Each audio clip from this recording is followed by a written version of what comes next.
Alhamdulillahirabbil alamin. Wa bihi nasta'in ala umuri dawati. Asyhadu an la ilaha illallah wahdahu la syarika lah wa asyhadu anna Muhammadan abduhu wa rasuluhu la nabiyya ba'dah.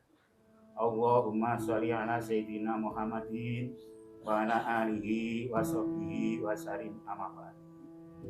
Wonten pangarsanipun Bapak Kapolsek Nanggulan lan perangkatipun sedaya ingkang rawuh ing mriki.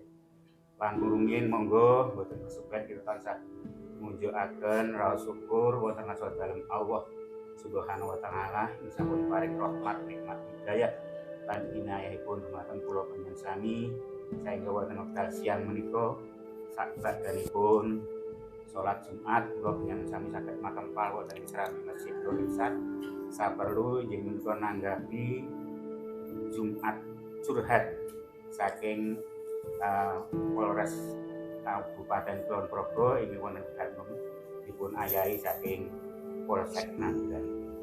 Saklajengipun sholawat wa salam mugi tansah katetepaken dumateng kita Nabi Agung Muhammad sallallahu alaihi wasallam ing tansah kita tenggo-tenggo sapatipun wonten ing saat menika ngantos mangke wonten ing yaumul kiamah amin Allahumma.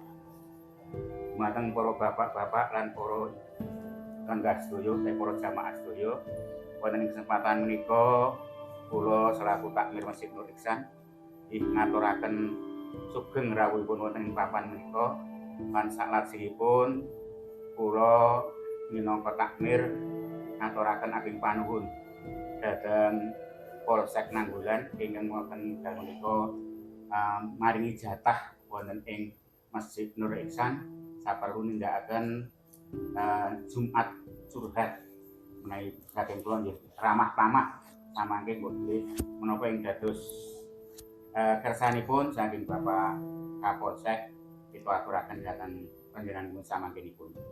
Saklajengipun kula panjenengan sami wonten ing mriki mangke nampi menapa ing dados kersanipun dipun wastani Jumat curhat menika awit kula nggih nembe mireng kala ini menika lan sasampunipun saking Pak Dadi Kamtibmas menika tindak wonten panjenengan kula supados nyiapaken jamaah Masjid Nur Ihsan sasampunipun salat Jumat. Inggih menika saklajengipun samangke lajeng kemawon kula aturaken dhumateng Bapak Kapolsek menggah menapa ing dados inti lan tujuanipun. Lan mbok bilih kula saking takmir Masjid Nur Ihsan anggenipun nyediakaken papan lan sanes-sanesipun kula nyuwun pangapunten mbok bilih wonten kekiranganipun buat wontenipun inggih namung mangatan menika. Kados mekaten ngatur kula saklajeng kula langsung kemawon kula aturaken dhumateng Bapak Kapolsek Nanggulan. Kula akhiri wabillahi taufiq wal hidayah. Wassalamualaikum warahmatullahi wabarakatuh. Waalaikumsalam warahmatullahi wabarakatuh. Assalamualaikum warahmatullahi wabarakatuh. Selamat siang, salam sejahtera bagi kita semua. Ya mungkin ini lain dari biasanya. Biasanya selesai Jumatan, bapak-bapak langsung kundur. Nah ini kebetulan kami minta waktu nggak lama, sebentar saja terkait dengan informasi dari kami. Dan kami nanti juga akan mohon masukan untuk kami Polsek Nanggulan. Ya. Sebelumnya kami akan memperkenalkan diri karena ada istilah tak kenal maka tak sayang. Nama saya Ardi Hartana, saya Kapolsek Nanggulan kurang lebih sudah 10 bulan. Kemudian di samping kiri saya ini Pak Rahmat, Ibtu Rahmat Sarjana Hukum, Kanit Reskrim. Yang sebelah sana Pak Wuryanto, Kanit Sabara. Masih ada beberapa teman, ada Pak Bakir, Kanit Intel. Yang saya hormati Pak Takmir Masjid Nur Ihsan, juga bapak-bapak yang hadir di sini. Kami beberapa waktu yang lalu kami nangani kasus kejahatan jalanan. Kalau dulu namanya kelitih. Dan itu baik pelaku maupun korbannya adalah anak-anak kita. adik-adik kita. Ya. Jadi ke depan supaya itu tidak terjadi, karena ada anggapan kalau anak-anak melakukan tindak pidana tidak bisa diproses hukum. Bisa, saya pastikan bisa. Ya. Karena ada undang-undang sistem peradilan anak, cara menangani anak yang berbenturan dengan hukum, ya ada. Kemudian perlindungan anak juga ada yang mengatur. Jadi walaupun anak-anak perkaranya bisa diproses, dan kami yakin bapak-bapak yang ada di sini pasti nggak menghendaki putranya, adiknya berurusan dengan hukum.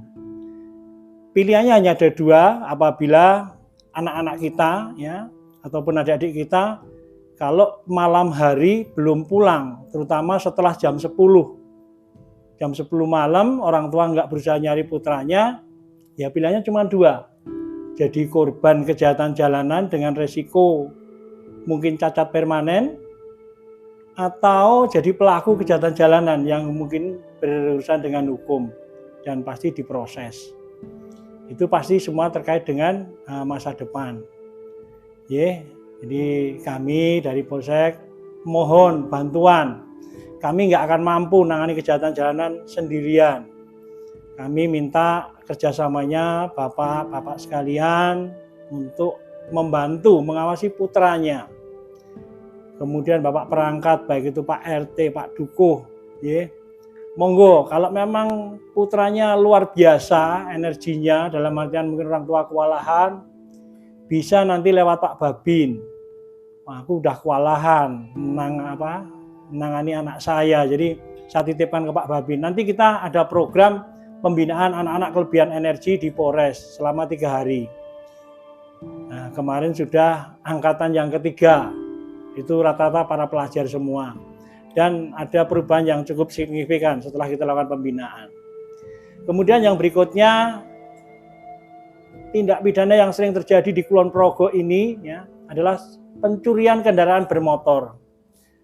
Anggota kami, Babin mungkin Pak Edi yang di Jatisaron ini juga nggak kurang-kurang dalam melakukan sosialisasi terkait dengan pencurian kendaraan bermotor. Saudara-saudara kita Pak Tani, kalau zaman dulu, zaman saya masih kecil, kalau pergi ke sawah ya jalan kaki sambil mikul pacul. Sekarang karena zamannya sudah cukup makmur, nah, ke sawahnya naik motor, kan gitu ya. Naik motor, dipanggil di pinggir jalan, kuncinya masih cementel, Pak Taninya ngolah sawah sampai jauh, sampai di tengah gitu. Jadi orang yang lewat tadinya nggak ada niat mau mencuri. Oh, ini ada motor, kuncinya cemantel. Motornya lumayan, ini dibuat cepet-cepetan, ini 3 juta laku ini. Jadi jangan pernah menganggap motornya jelek kok Pak Polisi, nggak apa-apa. Itu jelek, kalau itu hilang ya coto juga, kan gitu ya. Biasanya mereka sedapatnya nyari motor itu, karena mereka juga keliling dan bukan hanya di sawah. Beberapa waktu yang lalu di pemukiman, ya mohon maaf, kebetulan korban ini cukup mampu sehingga mungkin halah meng sedilit kok. Diparkir, ditinggal, kebetulan dia baru bangun toko gitu ya, ruko. Ditinggal sebentar aja itu. Begitu keluar, hilang motornya. Ya. Kami terus terang dari Polsek Nanggulan itu harusnya anggota kami itu sejumlah 89. Tapi faktanya yang ada hanya 60, sehingga memang sangat kurang. Sehingga kita nggak bisa untuk ngawasi satu-satu. Ya, bagaimana yang punya harta sendiri aja nggak open gitu kan, sembrono, hilang. Sampai sekarang belum ketemu, walaupun pelakunya sudah teridentifikasi. Ini Pak Rahmat di bagian bagian, kalau sudah kejadian itu urusannya Pak Rahmat.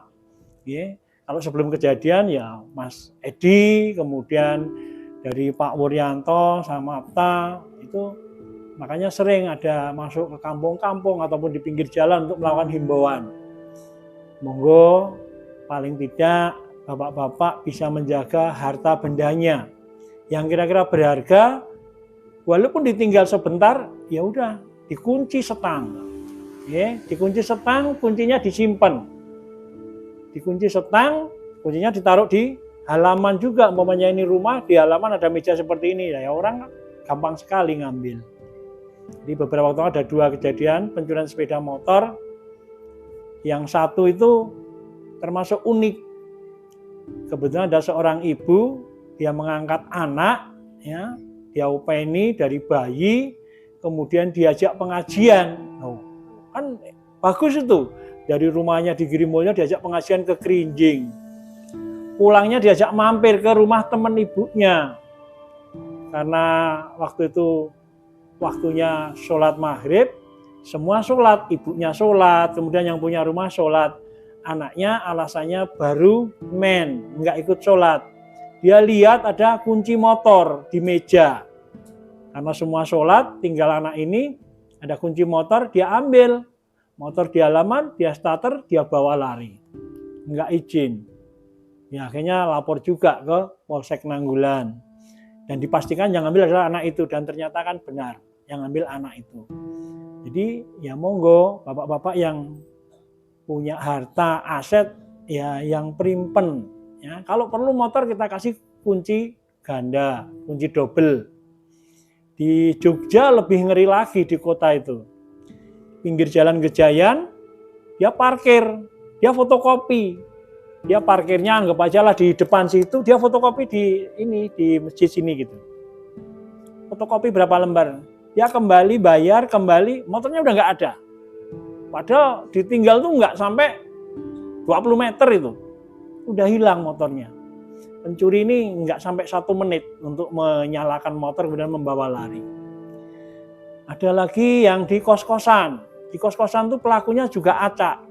Ada beberapa kamar, kadang-kadang anak-anak kos ini sembrono. Dia ada kamar kos, di situ ada laptop, ada HP, ada dompet. Ditinggal mandi. Ditinggal mandi, kembali laptopnya udah nggak ada. Jadi pelaku itu masuk ke halaman kos-kosan, setiap pintu dia buka. Sembarangan aja diacak, dia buka. Kalau nggak ada orangnya, ya dia pasti lihat apa yang paling berharga. Dia ambil, temennya udah nunggu. Tapi kalau dia buka ternyata ada orangnya, ditanya, nyari siapa mas? Dia pasti akan sembarangan, saya nyari Agus. Padahal di kosan itu nggak ada yang namanya Agus. Jadi kalau ada orang itu terus dia keluar. Nah itu acak seperti itu. Jadi monggo ya, termasuk rumah, kalau di sini kan rumah ya, kalau di kota Jogja banyak kos-kosan. Jadi karena mereka itu pendatang, bukan warga asli Jogja, mungkin di wilayahnya sana, contohnya mungkin dia berasal dari Maluku Utara, Ternate. Di Ternate itu nggak ada kasus pencurian kendaraan bermotor, nggak ada. Kebetulan anak saya tugas di sana, saya pernah ke sana, motor itu ditinggal tidur di halaman, nggak ada yang hilang. Bagaimana mau mencuri? Itu dicegati aja pintu pelabuhan, itu udah nggak bisa kemana-mana karena Pulau Ternate itu ya nggak begitu besar. Tapi kalau di Jawa, ya sudah, mungkin orang itu dari Ternate yang biasanya aman, kuliah di Jogja, dia menganggap seperti daerahnya sembrono. Saya waktu jadi Kanit Reskrim di Gondokusuman, satu kos-kosan semalam kehilangan 2 motor. Ya karena itu tadi sembrono. Jadi saya sering kalau malam itu puter keliling ke kos-kosan, ada pintu kos yang belum dikunci, ya saya panggil, tak suruh ngunci. Ada sepeda motor yang diparkir di halaman, tak suruh masukin. Kalau di sini bisa, tapi mungkin bertahap. Pertama memang daerahnya luas di sini. Ada 6 kelurahan di Nanggulan. Kendaraan kami hanya 1, Strada itu, yaitu yang ada di depan itu. Personil kami juga terbatas. Nggak mungkin dalam semalam itu kita bisa 8 kelurahan kita kunjungi.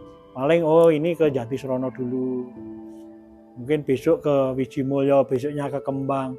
Nah, pada saat kita kayak kemarin itu kita ke Banyuroto. Kita ke Banyuroto ternyata di Tanjung Harjo ada kejadian kelitih kan gitu. Anak-anak itu cerita, kita diserang sama rombongan arahnya dari Wates. Tapi kita ini ya nyun sewu, polisi udah biasa nangani kasus itu, kita teliti gitu. Akhirnya kita tugaskan anggota untuk melakukan penyelidikan. Ternyata mereka nggak diserang. mereka memang sudah janjian tantang-tantangan gitu kan. Ternyata sebelum malam minggu atau Sabtu paginya mereka sudah tempur di Pengasih sana dini hari. Nah ini yang di Nanggulan, kalau film itu ya ronde kedua atau part 2 kan kira-kira begitu. Sebenarnya itu anak-anak kita juga, dan ya nyuwun sewu orang tuanya juga cukup terpandang. Mungkin karena kesibukan bekerja sehingga abe lupa memperhatikan putranya. Udah yang namanya anak masih SMP kan harusnya belum boleh naik motor karena belum layak untuk dapat SIM. Beliin motor, nggak dikontrol. Tujuannya bagus karena mungkin nggak sempat ngantar sekolah, tapi ternyata di luar kegiatan itu justru malah untuk yaitu sarana kelitih, ngedrop ke sekolahan lain, ngedrop ya itu akhirnya terjadi tawuran. Saya yakin semua bapak-bapak yang ada di sini nggak ingin putranya menjadi korban kejahatan jalanan, korban tawuran. Kita sama-sama sering lihat di TV, ya mereka itu melebihi orang dewasa. Mereka udah bawa celurit, bawa senjata tajam, karena sebelumnya udah minum, ya minum istilahnya minuman beralkohol, sehingga kontrolnya itu lepas. Jadi kalau bacok orang tuh ya seperti kalau membacok pohon pisang gitu aja dia perasaannya. Saya yakin bapak-bapak yang ada di sini nggak menginginkan putra-putranya seperti itu. Apakah semua pelaku ataupun korban punya pikiran sama dengan saya?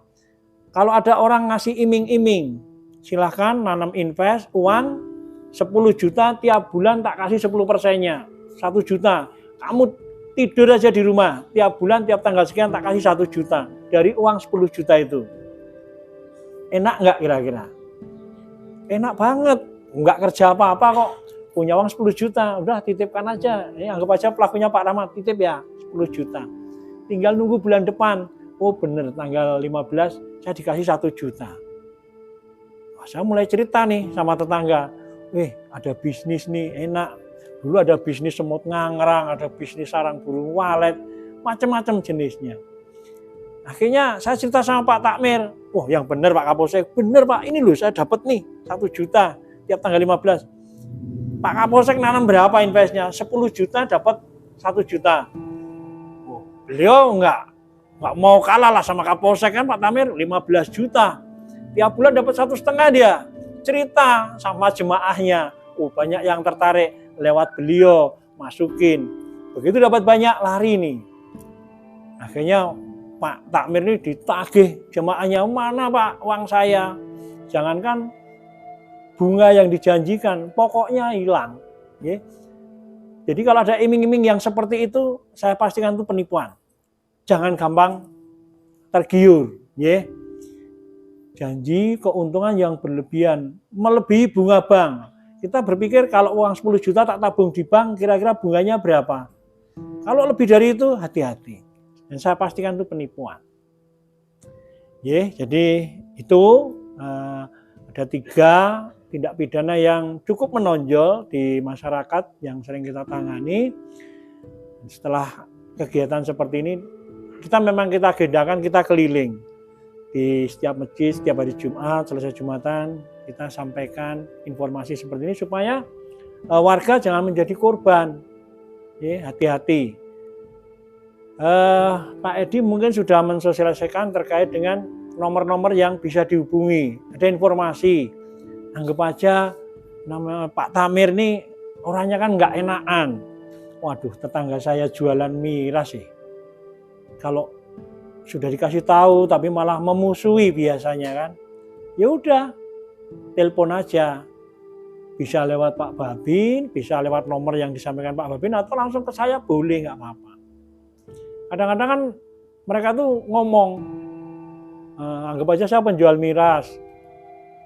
Ini saya tuh hanya menjalankan, tapi ini yang punya modal Pak A, Pak B, dan biasanya yang dicokot itu yang disebut itu aparat.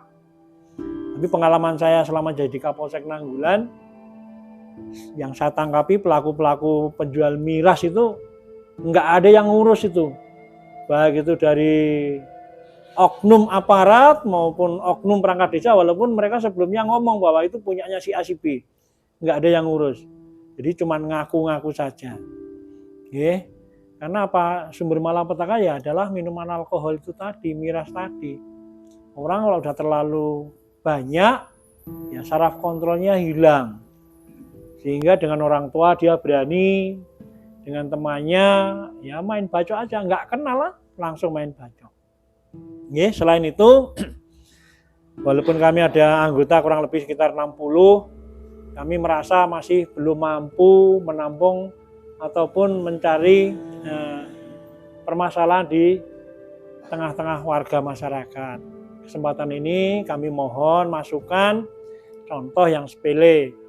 Pak, itu di dekat rumah saya itu ada sekolahan. Itu kalau pagi itu ramenya minta ampun Pak, belum ada polisinya yang ngatur. Nah, seperti itu berikan masukan ke kami. Besok kami tugaskan anggota untuk ke lokasi bantu ngatur lalu lintas. Mungkin kalau di forum seperti ini mau ngasih informasi terkait dengan tadi miras atau apapun, mau limo, pasti sungkan. Nah, nanti bisa sama Pak Edi, nomor teleponnya piro sih? Saya tak WA, saya tak telepon, atau mungkin nomornya Pak Kapolsek berapa? Langsung ke saya juga nggak apa-apa. Jadi dalam kesempatan ini sekali lagi saya mohon masukan kira-kira apa yang mungkin yang bapak-bapak harapkan dari kami. Saya pengen kalau bisa patroli itu sering lewat di kampung saya Pak, umpamanya. Baik, nggak apa-apa. Nanti kita jadwalkan. Ini kebetulan ada Pak Kanit Samapta. Atau mungkin kalau kontrol Pak ke pos ronda, pos kamling. Selama ini yang kontrol hanya Pak Babin. Insya Allah nanti saya juga akan kontrol. Cuman ini kemarin baru ke Banyuroto. Nah, nanti giliran pasti kami akan keliling. Biasanya setiap malam minggu. Saya setiap malam minggu terus terang saya ke kantor. Jam 2, jam 3 saya baru pulang. Setiap malam minggu saya pastikan saya ke kantor. Saya sakit, selama bisa jalan saya tetap ke kantor. Malam minggu kemarin saya sampai jam 4 lebih. Patroli seluruh Nanggulan. Jadi ada tempat-tempat tongkrongan anak-anak muda yang kalau dikasih tahu orang tua mereka malah ngejek, ngelawan. Udah infokan ke kita. Nanti biar kita datangi, kita patroli, kita sambangi, kita himbau untuk segera pulang. Kita berbatasan dengan wilayah Sleman, Jembatan Ngapa. Mungkin bapak-bapak belum lama ya kalau nggak salah itu kejadiannya bulan Juni. Monggo silahkan, nggak apa-apa. Kalau yang kira-kira rahasia, nanti sama Mas Edi nggak apa-apa. Pak, tetangga saya tuh diem-diem jualan miras sih. Itu yang sering datang ke situ, bahkan anggotanya Pak Kapolsek lagi. Nggak apa-apa, sampaikan aja. Terjamin rahasia. Monggo siapa yang mau mulai? Silahkan, ini ada mic. Mungkin bisa dibawa ke sana, Mas, Pak Babin. Monggo siapa yang Nggak apa-apa. Silahkan. Akan para bapak-bapak jamaah sedaya tak sampunipun midhangetaken saking Bapak Kapolsek menapa dipun aturaken menawi sampun gadhahi pemikiran. Engko nek ana apa-apa aku tak yo langsung dengan Pak Edi napa Pak Kapolsek yang menika. Terus nek badhe matur sakniki mbok menawi sih aku kan kok ora tekan. Mboten tekan. Nggih kanan menika mangke pados para bapak-bapak prisa sak mboten-mbotenipun sak sampunipun midhangetaken pangandikanipun Bapak Kapolsek menawa masing-masing berpikir untuk mendidik ataupun mengawasi putra-putranipun. Baik nggih nek cara kula putu-putune nggih, sekarang wis sing putune wis gede-gede nggih. Menika mbok ngaten menika. Terus samangkenipun menika mbok wonten medal menika mboten wonten ingkang napa nggih istilahipun suruhat. Menika kula minangka sesepuh wonten mriki mbok mangke mbok wonten menapa-menapa langsung datang Bapak Edi napa Bapak Kapolsek wonten Kapolsek lah. Atus mengatakan kemauan saking kawula. Menawi mboten wonten nggih Mbok bilih sampun cekap to. Nggih, nggih. Menawi mboten wonten ingkang surhat, Mbok bilih pepanggihan wonten wekdal menika sampun kita anggap cekap. Monggo kita syukuri sareng-sareng kanthi waosan tahmid kula dherekaken. Alhamdulillahirabbil alamin. Assalamualaikum warahmatullahi wabarakatuh. Waalaikumsalam warahmatullahi wabarakatuh. Terus Mbak Nun nggih, Pak Takmir.